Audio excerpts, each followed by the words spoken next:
tao na hindi naman din lavish ang aking lifestyle. So, yung may iba kasi mayaman na pero nagnanakaw pa eh. Pero Walang kabusugan. sa akin po, yung enjoyment ko, yung trabaho ko. Ano bang bisyo mo?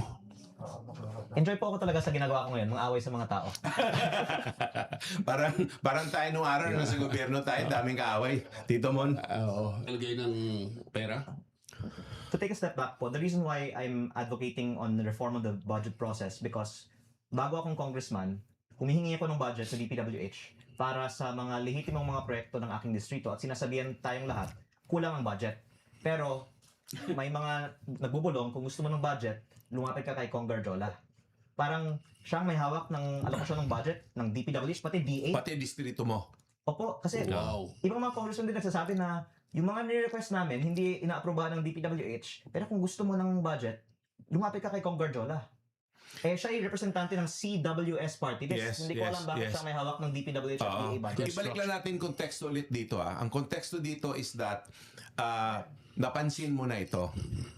Kaya ko nga sinabi na kailangan nating i-reforma itong sistemang ito dahil sa Kongreso, usap-usapan, kung gusto mo ng extra budget, lumapit ka sa mga broker. Na ito ay binigay din halos kasabay ng approval naman ng BICAM ng 2026 budget. Yung 1.5 million pesos, pangkalahatan yan o piling-pili lang? Nagulat to sir ako na pagkatapos ng approval ng budget, may pila sa isang maliit na kwarto. Ano saan korto yan? Iba-iba po eh. Divide up nila yung mga distribution centers. At gusto ko lang naman lumabas ang katotohanan. Pwede bang pangalanan yung mga distribution centers? Eh, sa loob po ng Kongreso. Yun nga, mga opisina. Opo, iba-ibang mga opisina. Yeah, kani-kaninong opisina. I think it's based on party. Parang yung mga party list, iba ang lugar. Yung ibang mga parties, iba ang lugar. Parang sa takilyan ng sinihan, merong PW lane. May PWD lane. Ito may kanya-kanyang linya rin. Segregated according to political color.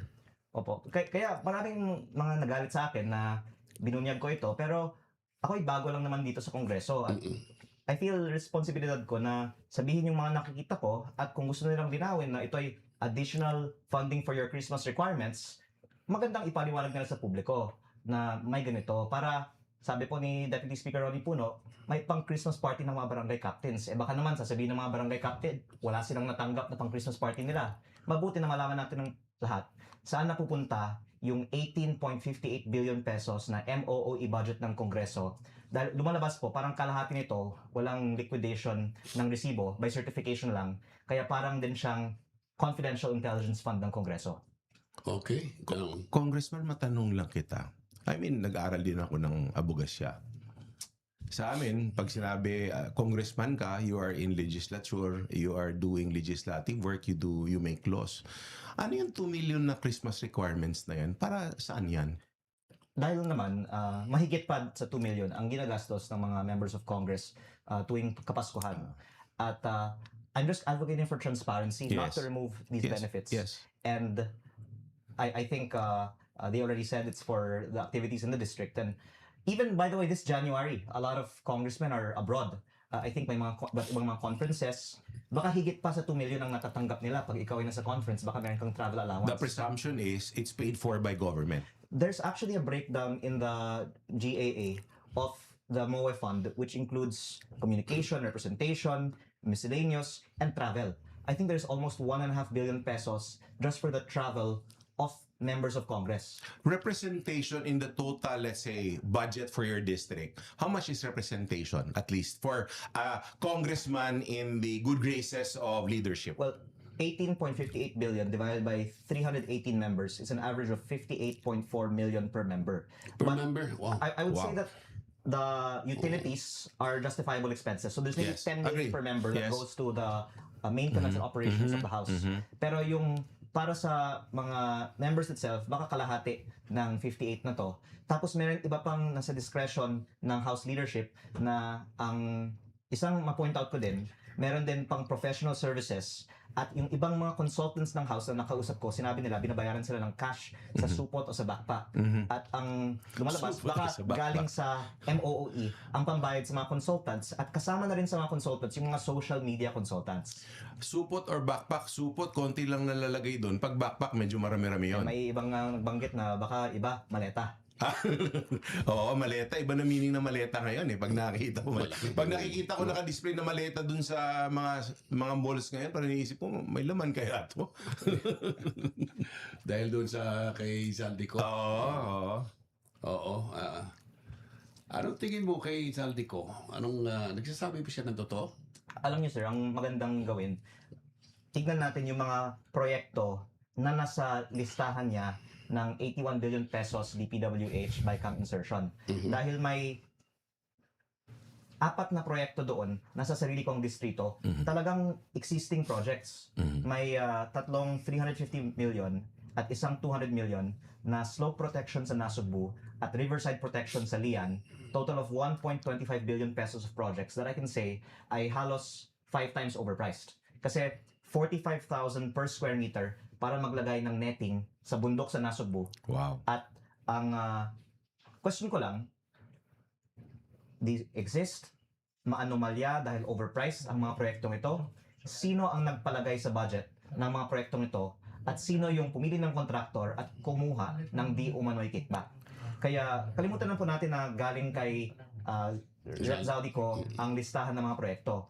Factual po na may nadagdagan ng mga proyektong ito. Around the country, testigo po ako sa sarili kong distrito na maanomalya ang proyekto na kabilang sa listahan ito. So I hope that the House will not fault me for asking the question. Ilang porsyento ang dinagdag doon sa proyekto? Para sa netting sa bundok, 45,000 per square meter ang pinaresyo, at yung sabi ng ibang engineers, baka 5 times overpriced yan. Yes. Eh baka 20% ang napunta sa proyekto. Tito Mon, in perspective lang ha, I've read an article na per square meter, para kapag kunyari magpatayo ka ng structural, yung structural per square meter per structure mo nun, ang gagastusin mo like 18 to 20,000 pesos per structural na yun ha, load bearing yun.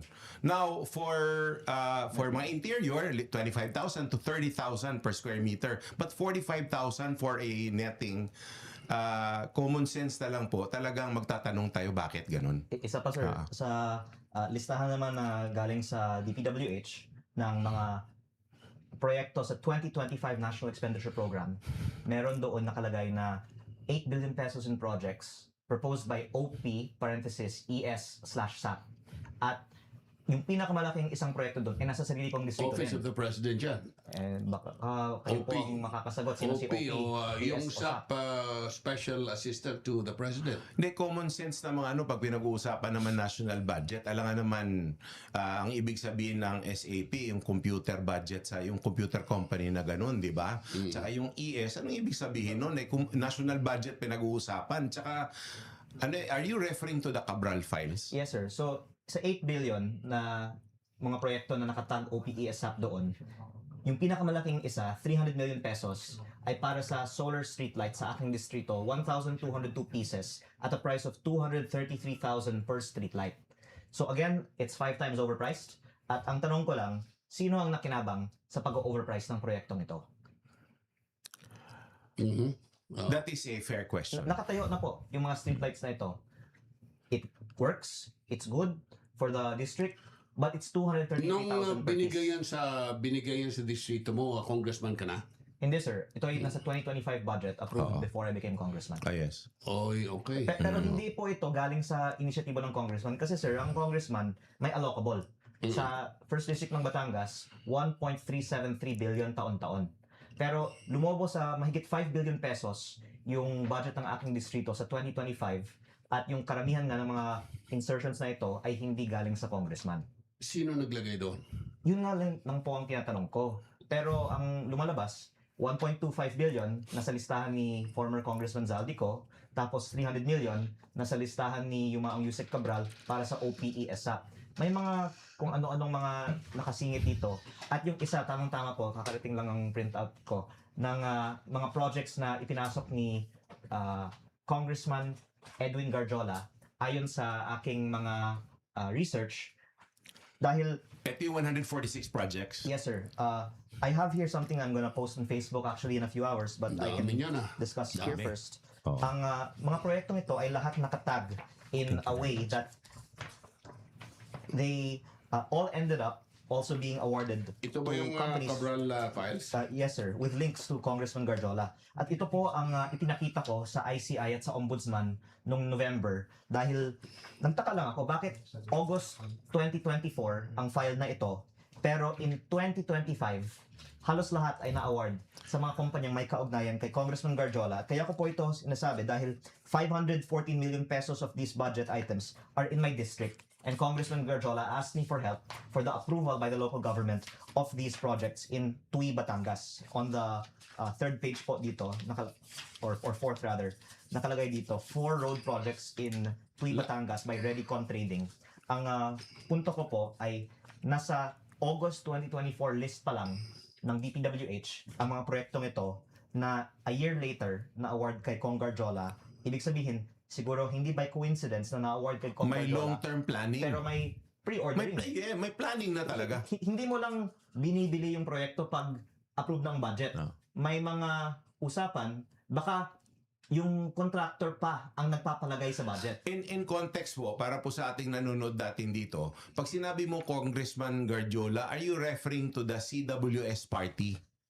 Yes, sir, I would say that Congressman Edwin Garjola owns 2 companies Okay. that are on this list, Mhm. actually 3. Newington Builders, Yes. Esang Construction, and Laurel Development. Either by him or members of his family. I think actually to be precise, members of his family own these companies. Conflict of interest yan. Oh, the Oo. beneficial ownership goes to the members of his family. Well, I Parang think ganon. defense is kung hindi naman nakalink sa kanya yung budget insertion, arm's length, wala siyang kinalaman. Oh, pero beneficial ownership kasi tinitingnan natin, who is the beneficial owner of these construction companies? Pero kahit nasa pamilya niya, ang point I'm trying to prove lang is, bakit may listahan si Yusek Cabral ng mga proyekto na a year later na award, Naka-ready na. puro sa mga company ng pamilya ni Congressman Garjola. Correct. Let's set aside whether kinausap niya ang mga kapamilya niya, may kaugnayan ba yung budget insertion at yung eventual award sa mga contractor na ito? Tama. Ibig sabihin, 2024 pa lang, pinagplanuhan na ito. Well, according to this Or earlier. According to this file that I obtained, dated August 2024. Okay. Now, question.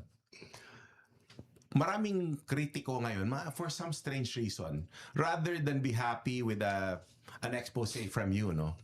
They are criticizing you na, kunyari, parang polluted tong Cabral files na to, pinilit mo raw si Yusek Cabral. Didn't anyone ask Yusek Cabral at that time when did this happen? Buhay pa siya? Well, this is a perfect question because itong eksaktong listahang ito ay ipinakita ko sa ICI at sa Ombudsman in November. November. Buhay po si Yusek Cabral doon. Yes. At sinasabi ko, dapat nating imbestigahan bakit sa file ni Yusek Cabral may mga proyekto na naka-group together na eventually na-award kay Congressman Garjola linked companies na at that time si Yusek Cabral sana ay pwedeng sumagot. So bakit, kung ako ay...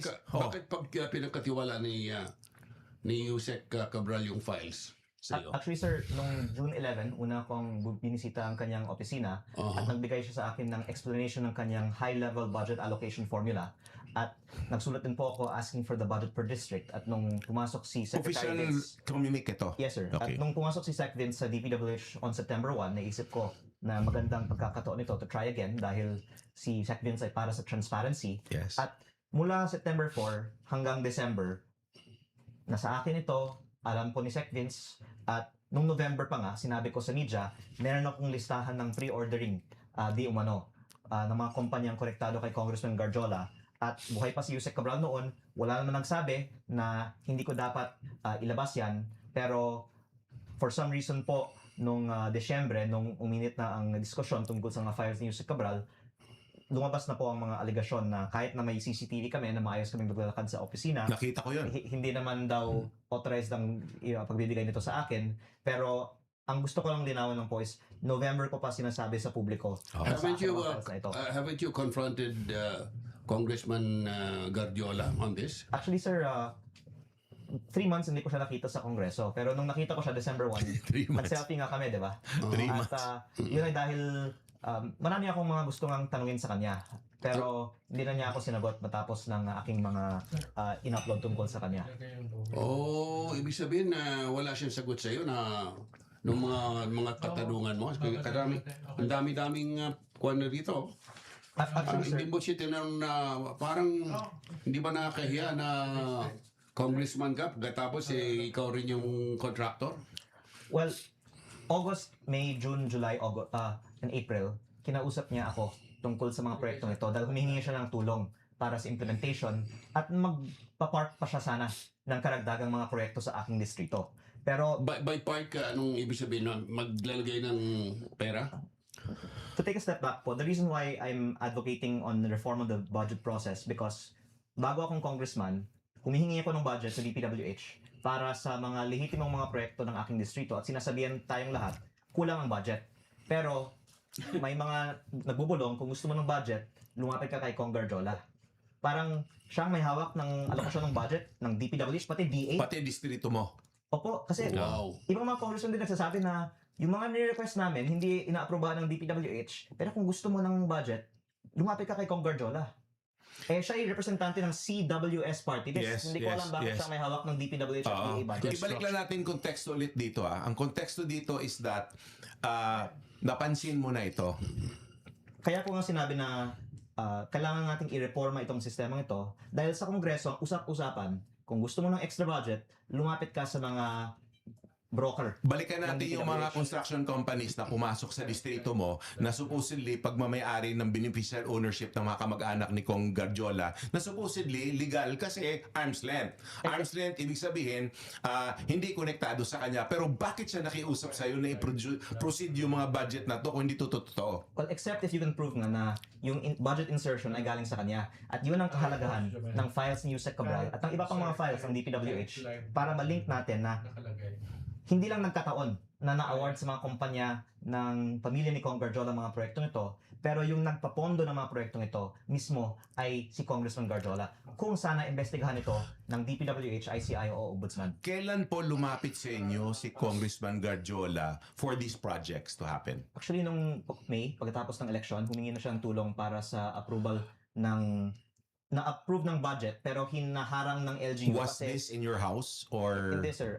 met in a coffee shop, restaurant? Nag-usap kami in Batangas actually during the campaign. Humingi siya ng Okay. tulong para sa kanyang mga kandidato. Mhm. Tapos tumawag din siya sa akin in May Mhm. right after the election kasi ayaw ng LGU yung asphalt. Mhm. Sabi daw nila dahil bukid na mabaha, dapat concrete. Yes. Pero ang sinabi ng DPWH, kaya siya asphalt kasi si Kong Garjola ang nagpapondo ng mga proyektong ito at madali at mabilis ang paggawa ng mga asphalt At projects. madali rin masira para ulit-ulit gawin. Tama po. Oo. Yung asfalto? Oo, madali. asfalto. Oo. Ang gulo kasi, Ang tawag na ho yan, sir, ngayon, aspaldo. Hindi na aspalto, aspaldo. malaki po ang kita sa asphalt, parang hindi na control. Ang DPWH nagsabi na ibababa ang presyo ng lahat ng mga proyekto ng up to 50%, pero yung asphalt up to 67%. Pero nung for approval na yung final budget, ibinalik nga po sa mas mataas na presyo. Pero ang punto ko po ay mismo galing sa DPWH, overpriced ng asphalt. Si Kong Garjola, hindi siya sa top contractors ng flood control, pero siya po ay nasa top contractors ng road projects, lalong-lalo po ng asphalt. Anong mangyayari kay Guardiola, tingin mo, Johnny? Ako lang, nang nilabas to ni Kong Lean, sinabi niya sa ICI, dapat pinursu na yung question eh. Oo. Tsaka tinanong na si Yusek Cabral nang andyan pa siya kasama sa buhay mundo natin. Pero ngayon, in fact, nababasa ko, what worries me is that nababasa ko na parang kinikriticize si Kong Lean for showing these files. Ngayon, lumulitaw pangalan ni Congressman Garjola. There's no, parang wala akong nakikitang interest to investigate. Pero Loren Ligarda, inapprove na yung prangkisa dahil sa relasyon mo sa isa sa mga miyembro ng Senado. Anong masasabi mo dyan? Yes sir, actually nakakatuwa nga na yung prangkisa yung ginawa nilang focus dahil hindi ngayon yung ibinenta kong kumpanya na binili ng Meralco for around 34 billion pesos. Yes. Oo. Yung binenta kong kumpanya ay may lupa at may power supply sa Meralco na hindi po konektado sa prangkisa. At yung dahilan na binili ng Meralco ang proyektong ito ay dahil na may lupa siya at meron din po akong ibang mga joint venture agreements sa proyektong ito na baka pag mas business ang focus natin, pwede ko pong Sa talakayin makatuwid, bakit yun ang halaga ng proyektong ito. Pero kung maaari ko pong linawin lang, hindi po yung prangkisa ang binili ng Meralco. Hindi po dahil sa prangkisang ito, nagka 34 billion po ako. Yun po ay dahil sa laman ng proyekto sa Nueva Ecija na may iba pong mga tumulong sa akin na pwede ko din pong i-discuss another time. of course, that's business deal. Sa makatuwid, itong pinag-uusapan dito na binenta mo yung prangkisa, wala kang binentang prangkisa.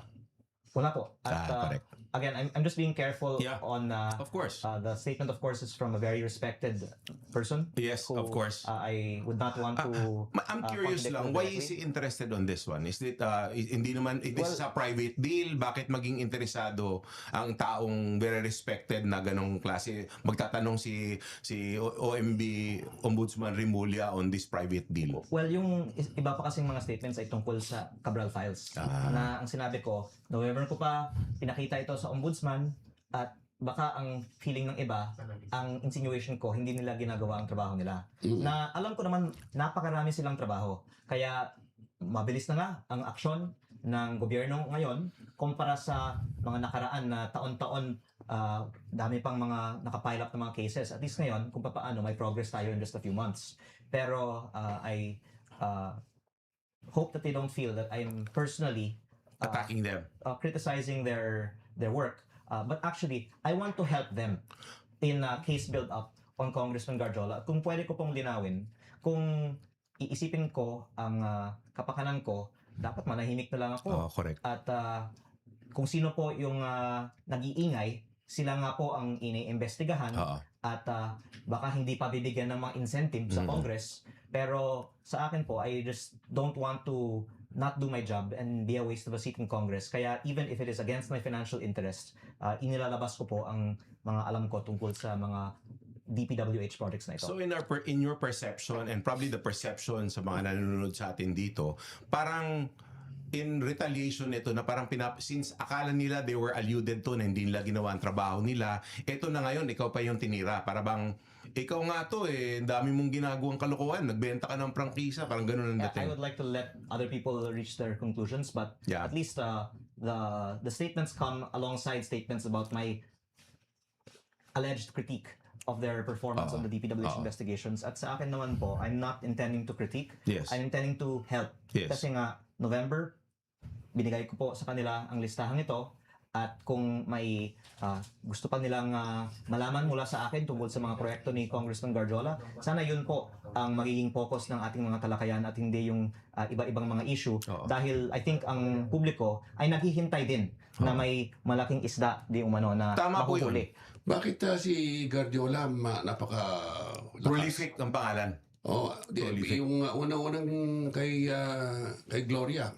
Political Hindi, survivor, ibig mo sabihin. Kung lahat ng kung sino yung presidente, Nalapit siya. malapit siya. Sir, galante siya. Galante. Kung ako lang sir ay tatanggap, may malaki na akong bonus sana. Magkano ang binibigay ni Guardiola? Hindi ko naman siya tinanong yung sa narinig mo. magkano para sa akin kung tatanggapin ko. Pero unang-una, sa sarili kong distrito, meron na siyang mga parking ng projects. Ang pinagmulan ng pondo ay hindi naman yung district congressman.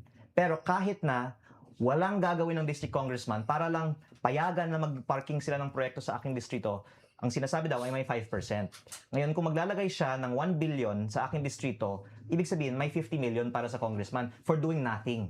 At maglalagay siya sana ng karagdagang mga proyekto pa sa aking distrito, pero dapat siya ang pipili ng contractor at magiging overpriced ang proyekto, kaya hindi ako pumayag. Yan ang tinatawag na parking fee. Just para kang mag-park sa'yo. Kasi Kaya alam mo mga pera ay ilalagay lang doon Kaya sa isang departamento. napakasarap ang buhay Kailangan- ng ibang nasa kongreso na hindi mo kailangan pumasok, may sweldo, may MOE, may parking mula sa mga kailangan contractors. malinawan ito ng taong bayan, pero Yung parking parking, fee na gano'n. yung Paano, parking, paano yung parking na yun? Yung sasabihin siya, kunyari, may influensya congressman ako.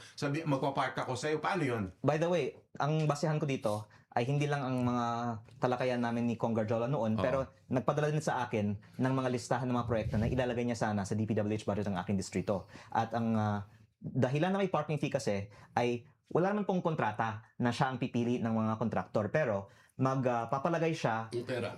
ng budget Mm. at for bidding ng DPWH the year after. At para hindi pakialaman ng congressman yung bidding nito na lulutuin di umano sa DPWH office, bibigyan na lang siya ng 5% para hindi siya makialam sa bidding. Hindi na ako magsalita at makialam sa bidding. So kahit wala kang gagawin, basta wag kang makialam sa lutuan ng bidding, bibigyan ka ng 50 million sa 1 billion pesos na parking. Mabuti manaliwanagan yan dahil ang taong bayan, sabi, ano ba yung parking na yan? Bakit may parking Para yan? hindi ka makialam sa bidding. Ipapark, ilalagay yung pera na para sa iyo, ilalagay mo doon sa isang halimbawa departamento ng gobyerno.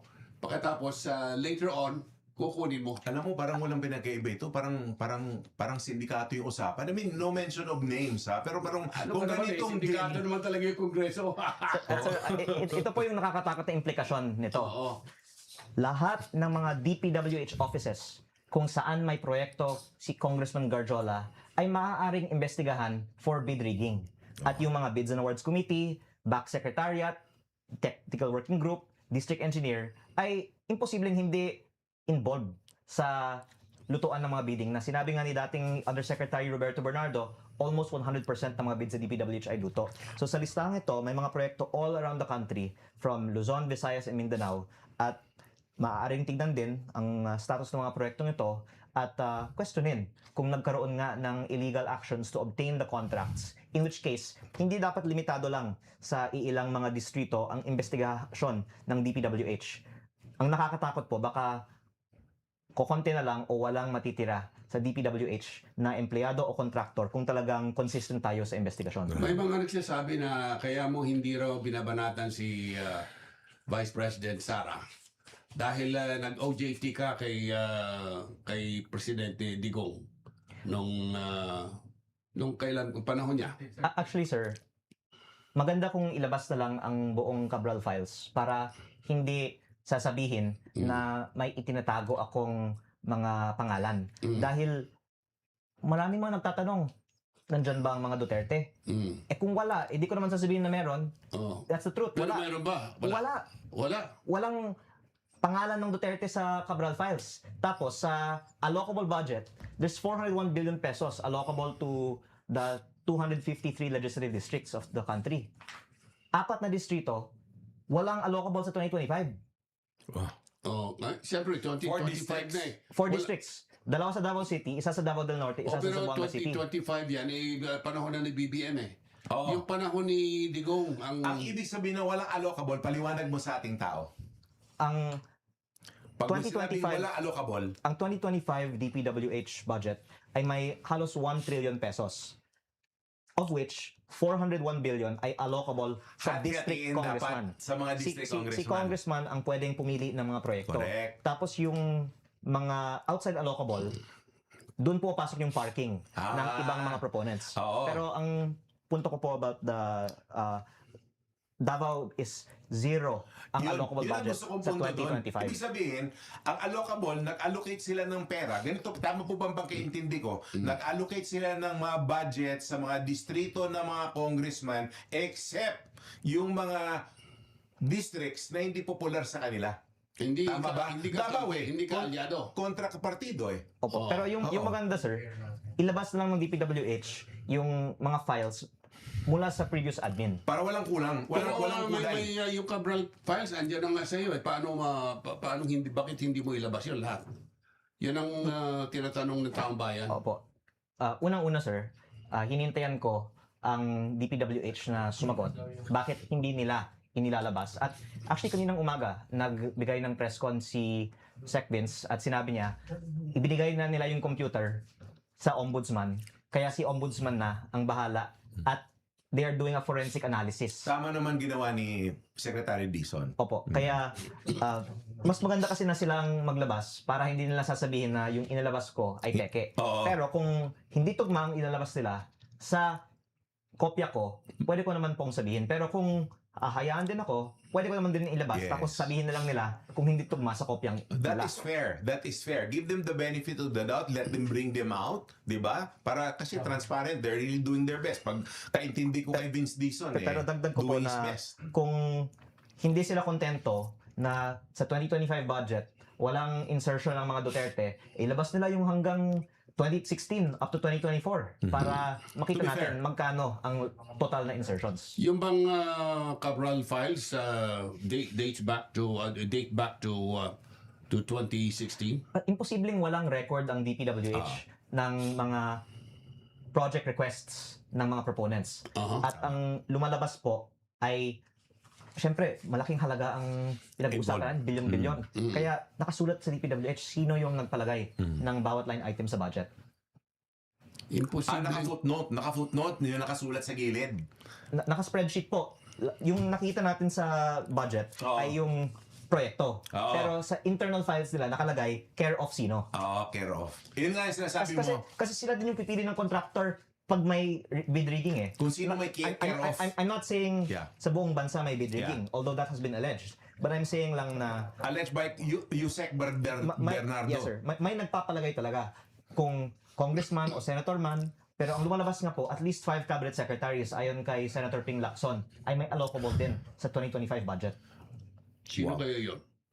Well, ang nabanggit na ay meron daw OPES-SAP at ang pahayag naman po ni ES Bersamin ay hindi siya yon at nanawagan pa siya ng investigasyon at naniniwala po ako na hindi po siya yon. Hindi pa siya pero pinatalsik siya. Kaya actually, I find it unfair na siya ang pinatalsik. Eh sabi nga ni Senator Lacson, at least 5 ay meron.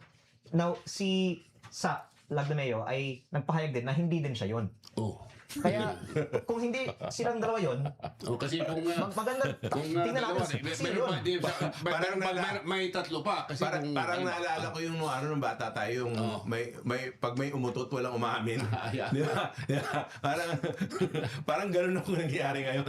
Pero ang isa din sa 5 ay si Secretary Manny Bonoan. At sabi nga ni Senator Lacson, may higit kumulang 30 billion of projects si SMB. Pero kung DPWH Secretary ka, reasonable na naglalagay ka ng mga proyekto sa sarili mong budget. Correct. Yung mas questionable lang, yung mga ibang mga pangalan na kung saan-saan na mga departamento naglalagay ng flood control na projects. Yung di ba sa DPWH may lista doon na 50 billion pesos ang inallocate doon sa distrito ni Pulong Duterte. Actually, sir, I think that's over 3 years in the Yes. previous admin. Yeah, that's right. Yeah, the last 3 years of the Duterte administration. At yung in-upload ko naman nung December 25 is the budget per district from 2023 to 2026. Mhm. At sasabihin ko lang po, yung 51 billion pesos ay baka hindi na ang record holder. Dahil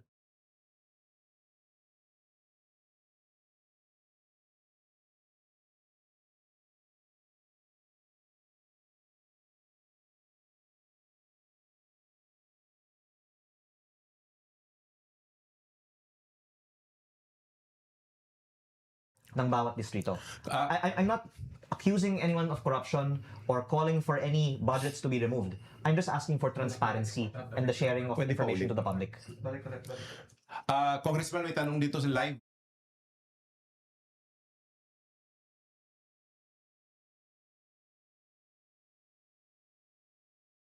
Five. Actually, I would refrain from commenting directly about the Ombudsman's actions because mataas po ang aking respeto kay Ombudsman Remulla. Pero ang sinasabi ko lang ay kasabay sa mga pahayag tungkol sa akin ang mga pang dismissal ng value ng mga files sa DPWH. Discrediting Pero the files, no? I think nakikita ng publiko ay the more na Nagtatanong. dinidismiss yung files ni Yusek Cabral, the more that it looks like may kina-cover up Bakit parang takot ka kay Ombudsman Rimulya? Sinasabi ko lang naman po na mataas ang aking respeto sa kanya Oo. dahil siya ay kaibigan ng aking ina. Ayun. Okay. Actually, sir, may ibang mga may kopya din ng mga files na ito. At gusto ko sana na sila na lang ang maglabas ng files din dahil dami kasi mga nasa listahan, kaibigan ng aking ina. Oo. At Yan ang masakit. Yan may mahirap. ang daming mga tumatawag sa aking ina na, uy, wag mo naman kami itawid dyan. Mahirap yung position mo, ha? Because you're a crusader. Oo nga, pero Pag crusader may ka, nagsasabi din na baka kasama yung ina mo doon sa Yung Cabral Files. Sa Cabral Files. tama ba yun? Actually, sir, Ha? ibibigay ko na lang sa iyo yung listahan. Oo. Pero wag mong sabihin sa aking ina na ako nagbigay sa iyo. Ikaw na lang maglabas. Oh, sige. Kung pero kasama ba siya?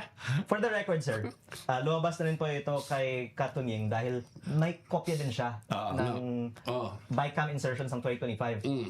Alam niyo po, sa 1 trillion pesos DPWH budget, 120 billion ay insertion ng mga senators. Oh, yung sa mami mo. 24 senators, average of 5 billion each. Yes. Ang mami ko, ang may pinakamababa sa 24. Okay. Oo. At Of all the 24. of all the 24. Okay. Kaya sabi ko sa mami ko, alam mo, mabuti nga kung lumabas yan para makita ng tao na pinakamababa ang sa iyo. Tama yun. Oo. Pero kung ilalabas yan, yung iba magagalit naman sa akin. Oo, Kaya tama. ibibigay ko lang sir sa inyo, ikaw naman maglabas. Kino-corner mo naman ako. May kapatid din ako, dalawa doon sa Senado. Dito magkakalaman. Magaling talaga ito. Dito magkakalaman. Anyway, ano Clint? Ay, alam mo, ang mahirap sa katotohanan, when the truth is out there, Yes, it slices, it cuts through, Yeah. it's deep. Cuts deep. Cuts Yes. deep, cuts beyond physical, mga physical aspects Alam mo, tagus kaluluwa ang katotohanan eh. I empathize with him kasi nanay niya sa Senado, Mahirap. dalawang kapatid ko sa Senado. Oo. So, naiintindihan ko yung sitwasyon yung dalawa. Ako lang yata hindi politiko rito. Kaya nga, dapat ibigay mo sa kanya. Pwede. Oo. Pwede. Alam mo, nagtatanong mga tao, they're very curious. And yun nga, hindi nyo naman, dahil kamag-anak nga natin, palaging nare-relate sa atin, parang to discredit us, sabihin na, si Montulfo naman, protector naman ng dalawang kapatid niyan. Of course, kapatid, di ba? Pero, all these things. Pero kung pwede kong linawin din, Yeah. despite the appeals not to release the files, I'm really just waiting for the DPWH and Ombudsman That's to fair. finish their authentication. And I can say, hindi lang din na kasi ako ang may kopya ng files na ito. May iba din kahit media na may kopya din ng file na hawak ko. Oo. At masasabi ko sa madaling panahon, lalabas ang mga files na ito sa publiko. Fair ito, fair. Fair na DPWH ang maglabas para official record. Ngayon, pag lumihis man yan, ang dami may kopya out there, magkakaroon. Kahit di na si Kong Lean, dami magtatanong, ba't iba itsura ng aking list dito? Kaya nga, parang... Eto, may list na tayo. So, ba't iba? Di ba? Parang malalaman. So, lahat na ba? Kompleto na ba yan? Yung Ito po yung files na 20 yan? billion pa lang ng mga Oh. kumpanya may kaugnayan kay Congressman Garjola. Pero, Kay Congressman Guardiola lang yan? opo, 5 pages. Garjola lang ito. Oh my God. Ilang total po nito for this particular list, ha? This is 20B. 20 billion. So, yung discuss natin so far, yung 401 billion ng district congressmen, tapos may mga special lists tulad nitong kay Congressman Garjola ng 20B. Alam mo, gusto kong makarating ito kay Guardiola. Ang kapal na mukha mo. Biro mo, congressman ka na, tapos contractor ka pa, hindot ka. Kung maaari ko pong depensahan din yung ibang mga kasama ng aking ina. Yung mga senators, yung pinag-iinitan ngayon, sabihin mo, tig 5 billion ang average. Ang aking ina, much less. Si Congressman Garjola, over 20 billion sa kanya. Hindi, siya pa naglalagay. Siya yung contractor. Parang it would appear that he has the influence to influence wherever the project goes and what kind of project goes to which and Opo. where. At saka yung allegation naman ng iba, kumukuha sila sa contractor Pero, Ito, contractor talaga eh. Oo. yung iba, vertically integrated. Sa kanila na yung kita, sa kanila pa yung insertion. Kaya, ang maganda, no allegations, simply bringing out the facts, ipaliwanag bakit may di umano'y pre-ordering ayon sa mga files na ito. Nakita ko yung files na namangha ko eh. Oo, grabe. Yung files. Grabe ito. Pwede bang isama ang Cabral files ni Leviste sa Blue Ribbon Committee hearing? I can say that Senator Lacson has the copy also because yung mga pahayag niya sa publiko ay tugma sa mga laman ng files ko. At I'm sure na tatalakayan ito sa susunod na hearing. Acknowledge. Sino nagsabi nun? Paulit lang. Exclusive. Proud Cavitenya. Proud Cavitenya, salamat sa tanong nyo. Kaya ko po sinasabi na let's be May sure. mga nagdadagsaan tayong no? Ang daming mga tanong. Mga tanong. So let's assure the public lalabas ang mga files na ito dahil hindi lang naman po ako may hawak at I think yung Kay ibang may Kwan hawak. lang yan, Guardiola lang yan. Malalabas. Yung- Opo. Wala pa yung iba? Basically, sir, may 401 billion ng mga district congressmen, may 320 billion ng other. Sa 320 na other, may 20 billion na Guardiola na alleged list. May 8 billion ng OPESAP, may baka 17 billion ng leadership, kung sino man si leadership. At may kung sino-sino pang iba na Sino mga yung codenames. leadership? Kung sino nagbibigay ng kaban. Si Yusek Cabral sana yung makakasagot. Pero yung maganda rin dito, may nakalagay na encoder sa bawat line item.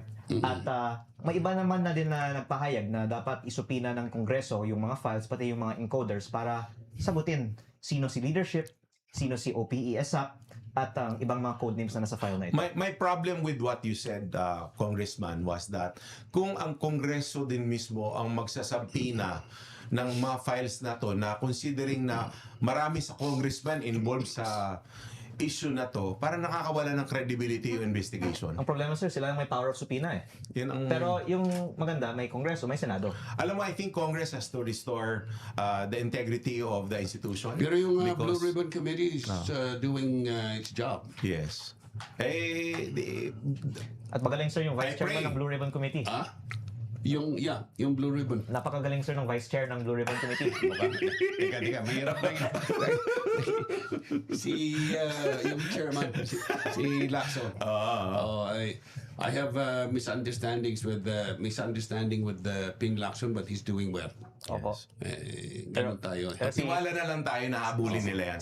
anyway, si Senator Erwin Tulfo po ang Vice Chairman ng Blue Ribbon Committee. Kaya baka may Ayaw ko say mag-comment din dyan. siya tungkol sa tatalakayin sa susunod na hearing. Pero actually, Tito Mon, kaya naman I think ito personal opinion ko lang, kaya naman nanalo mga Tulfo, may Tulfo brand eh. Ang Tulfo brand, palaban at may palaging tumatayo sa laban sa mali. Ganun din naman ang Ligarte. Oo. Ganon din. Eto nga, kaya andito si Leanne eh. And thank you very much for that. Kaya ang taong bayan may tiwala dahil sa ginagawa natin. Opo, at the public can be assured na may mga kamag-anak ang mga senador na nagbubulong sa kanila tungkol sa mga magandang i-bring up sa mga hearings. And I hope that more will come out in the next Blue Ribbon Committee hearing. Wow, that's our prayer too. I mean, pinag-usapan natin billions and billions and billions. So billions upon billions upon billions, trillions na ito. 'Di ba? Trillions na ito, and it has to be addressed dahil sa totoo lang ho, looking at our financial situation, Tito Mon, no, na $1 is to 59 point Oh my God. 30 or 60 centavos at ano ito Wala at I think this is at selling rate. Bag-buying ka, higher pa yung iba yung dollar price when you're buying dollars. Parang Mickey Mouse money na yung Parang pera gano'n, natin. no? So, with all these billions na umiikot naman pala sa economy ng whoever is benefiting from it, nakakabastos to sa atin na mga ordinaryong mamamayan na nangyayari ito in the face of our desperation. Pero maganda naman kasi ngayon, Clint, yung nagising na yung taong bayan. Oo. Oo. Oo. Hindi na sila pathetic. Talagang bumapalag na. At saka may mga taong nagaya nitong si Congressman Libiste. Appreciated. Kaya we're in safe hands. Yes. May pag-asa. Kaya nga, tinanong pa tayo. minsan mga common na tanong, may pag-asa bang Pilipinas? Well, as long as leaders, we have leaders like you who question a wrong system, may pag-asa tayo, Congressman. Nung translasyon na nagsisigawan yung mga tao, they were denouncing Oh, yung corruption. yung government. religious event, Yung naging political. Yung religious event, naging political na. Galit ng tao, pinagdadasal Ibig na sabihin, sila. galit na yung tao. Oo, Oo. galit ng tao. Ewan ko kung ano yung pinagdasal nila. Baka sinabing mamatay na sana yung mga ulo-ulo ko. Si Cara David parang pinapakinggan eh. May bagong New Year's wish na naman siya eh. Ay nako, yung sana nga tumino na tayo. Congressman, what do we want to see from what we're doing now? What do we want to see? What do you want to see? Well, I'm calling for transparency, not to raise to any conclusion or judgment, but there should be nothing to hide with the way that the people's money is being spent. And I actually said I want others to be the ones to lead these investigations, but if the information is not coming out into the public, then I will supplement and Ito gusto ko, upload it myself. ito pa, para paintindihan nating nanonood ngayon, bakit gusto natin who are proponents for good governance, bakit gusto natin ng transparency? Bakit gusto natin ng transparency? Ano bang magagawa ng transparency sa kakulangan ng pera natin? Well, unang-una po, kung walang mali, dapat walang tinatago. At kung alam ng mga gumagawa ng budget na sisilipin ang mga insertions nila, lalong magiging deterrent na gumawa ng mali. Tama, nababantayan. Opo. Kung merong tanong sa'yo rito, Oo. paulit ka natin nun. Tungkol sa- Gloria Magno 4223. Kong Lean, paano po kung hindi payagan mag-privilege speech sa 26? Ano po ang gagawin para masagot yung hindi naniniwala sa inyo? Bibigay ko na lang po yung informasyon ko kay Mr. Montulfo. Sabi, papasa ko rin sa kanya. Papasa ko kay... Pasa natin. Baka isipin na nila yung Tweety Bird ninyo ako. Sino ba yung Tweety Bird mo? Marami. Kahit pitpitin daw eh. Hindi siya. Ano nga, ano nga Tito Mon? Pipitin mo yung bayag ko, hindi ko magsasabihin. Tweety Bird, sabi nga ni Rowan Hagwanson, ano ba yung Tweety Bird mo? Gaano ba kahaba? Maiksi daw, maiksi. Di ba aling maikli? Basta taba. Mataba. Sige. Pero kung Lean, I will inform you. And alam mo bakit nabuo itong podcast namin ni Tito Mon? Magbarkada kami. And palagi kami nag-uusap sa kapihan or mag-dinner kami. Palagi kaming nalulungkot sa state ng nation natin. Yes. That's why we're doing this for free. Hindi to monetized. Yes. Talagang we spend our time, we sit here, we try to contact people like you to speak about this because ang daing nyo yun din daing namin eh. And kayo, you are in government, you have influence and impact on governance. Kami naman kami mga barbero, kutsero lang kami rito nagkukwentuhan pero nagre-reklamo kami in behalf sa mga mamamayan natin na hindi na tama nangyayari. Salamat na pinapaunlakan mo kami. I mean, I am saying this ahead, hindi pa tayo tapos. Pero sinasabi namin sincerely sa why we're doing this. We're not even Leandro, politicians. may tanong. Tanggap mo ba na ikaw ay Nepo baby? I think, sir, that my business career speaks for itself na ako po ay mapalad sa aking buhay. Pero after 12 years in business, naging mas papalad pa. At kaya din ako pumasok sa politika dahil nung binenta ko yung kumpanya ko for around 34 billion pesos sa Meralco, naisip ko, ano pang gagawin ko kung hindi share ito. 34 billion. Yung 34 billion pesos, ano mo yung karaming pera? 34 billion, mas malaki pa ito sa mga project na inaalok sa kanya ni Congressman Gorjuela na 20 billion. Kaya pumasok ako sa politika para gastusin ito. Yeah. Hindi para kumita pa. God is good. Pero Oo. I really feel so fortunate po in my life. And I think that many of the things that I'm doing are only possible kasi hindi ko kailangan kumita, hindi ko kailangan tumanggap ng mga incentives. At siguro yun din po ang problema ng mga iba ngayon dahil baka sanay sila na pwedeng patahimikin ng isang kongresista pag magdanggal ng mga insentibo. Pero sa akin po, ginagawa ko po ang sa tingin kong tama at tulad po ng ginagawa ninyo, I think we all enjoy what we're doing and we're lucky to have our jobs. Leanne, moral persuasion mo, you are doing this because of your moral values, di ba? I think dapat nating gawin the right thing. And I guess what you also do in your own job in journalism is bahala na sinong matamaan. And it is enjoyable, of course. Bahala to na sinong do the right thing. matamaan, ginagastusan nila ngayon ng mga trolls. Tumira sa'yo, totoo ba?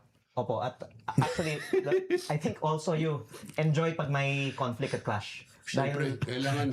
Kasi democracy is a marketplace of ideas. Hindi man diba? tayong pwedeng magsalita na walang sumasagot sa atin. Pag sumagot sila, lalong tayong pwedeng Correct. sumagot. At saka na napapaliwanag mo. Oo. Mas maganda nga may kagaya nito. May nagsabi na sa Yale ka nga daw galing pero kaya ka raw pinatalsik dahil sa cheating. Ay, hindi po, yung totoo. Pakisagot mo nga yan. Ako po ay nagsimula ng aking kumpanya nung ako ay nasa college at 20 years old. At I think I had to make a choice of whether to continue my studies or to focus on my school. And it was, I guess, a good decision to go on business because Ilang taon ka nung There was mag-aaral ka a- sa Yale? window of opportunity to be the early mover in the solar business.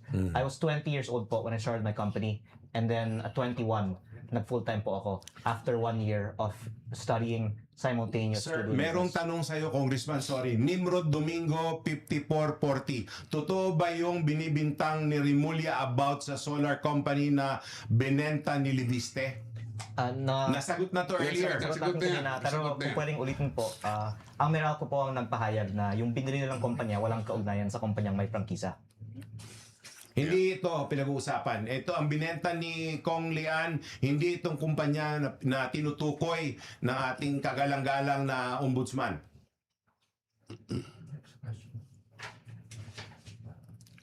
Maraming mga tanong. Maraming Ito, sinisenyasan na kayo, mga kaaway ng mga trolls. Anong masasabi natin sa kanila? Kaya ko po pinag-iimbestigahan yung MOOE ng Kongreso kasi ang balita ko, doon galing yung mga sweldo nila. Budget mo, laking budget yun, laking pera yun. Sayos sa trolls, ha? 54 billion na, di ba pinag-usapan natin? 54 billion na MOE pera yun, ang laking pera. 18 billion. 18 billion. 54 million per congressman. Oh, grabe. Paldong-paldo mga trolls Hindi, dito. pero sinasabi ng mga congressman, wala naman akong nakikita ng 54 million eh. Ang ibig sabihin, napapunta sa troll, hindi sa congressman. Paldong-paldo yung troll ngayon. Paldong-paldo pala. Tito Mon, pwede ba maging troll na rin tayo? Part-time job natin para paldo tayo 54 million per congressman. 200 yan. Kasi ganito sir, may CARE program. Pwede nyo i-google, CARE program. Care Ng program. Kongreso. Wow. Na ang mga congressman, binibigyan ng 10 to 100 slots para makakuha ng social media consultants mula sa kanilang mga distrito. Sila ay may training sa House of Representatives para dun nila tinuturuan yung mga consultants paano ipagtanggol ang kabutihan ng Kongreso. Kaya siguro Akala ko care, may Medicare or something. Pero Kung ikaw ay naging troll, kanino mo gusto maging troll? Kay Sara o kay BBM? kay BBM. Kailangan kay BBM. Si Sara mo, wala ng pera to si Sara. Doon. Hindi. Ako troll doon ako kay BBM. Kung ako troll, Oo. kay BBM na ako. Oo. Dahil luka-luka yun si Sara. Eto, may tanong ulit. Ikaw. Sasabihin, Kong Lian, pwede po ba pagpunta mo ng Congress, magdala ka ng sarili mong mic para kahit patayan ka ng mic, makapagsalita ka pa rin? mas maganda sa FB Live doon tayo. Doon FB tayo Live. kapatayan ng mic. Oo. FB Live na lang habang nagsasalita siya sa Kongreso para may under protected siya ng privilege speech niya. Yes. Ala. Ang daming tanong dito.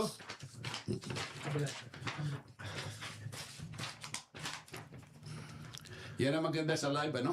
Ito, sinasabi, the arrest of General Pokis for inciting sedition, what message does it send to the people like you who are known to be critical of this administration? Well, yung nakakalungkot ay kung gumagawa ka ng illegal pero tahimik lang, Ah. hindi ka iniimbestigahan. Okay sana kung lahat na lang tayo investigahan at kasuhan, di ba? Tito Mon, mukhang ikaw masasama ka rito. Kailangan mag-message ka na rin kasi ang lumalabas lang pag na critical sa kasalanan, administration, hinuhuli. at kung Hinuhuli. ang lumalabas po, kung maingay ka, iimbestigahan ka. Pero kung gusto mong mangontrata sa DPWH ng tahimik, hindi ka iimbestigahan.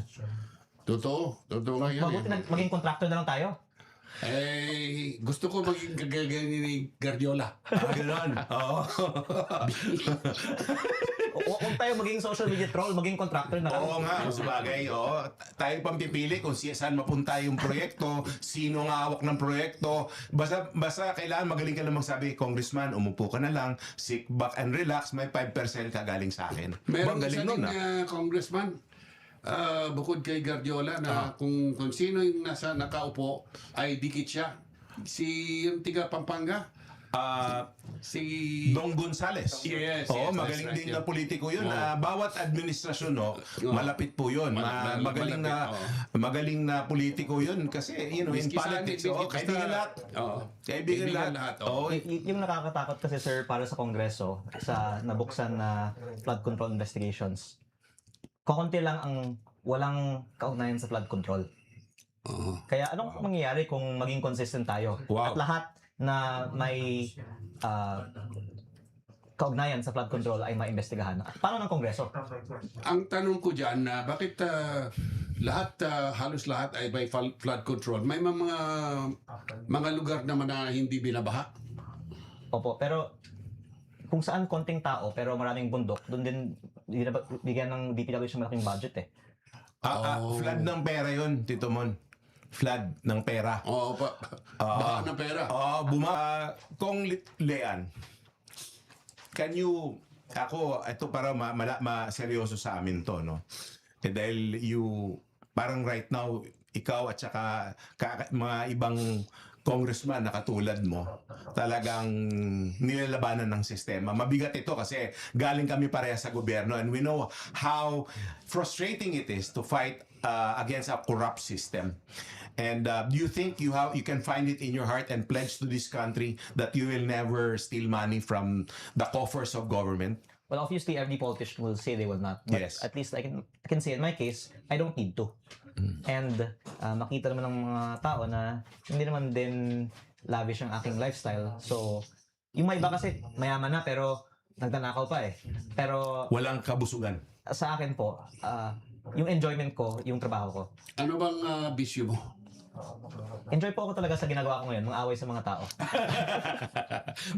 parang tayo nung araw na sa gobyerno tayo, daming kaaway. Tito Mon.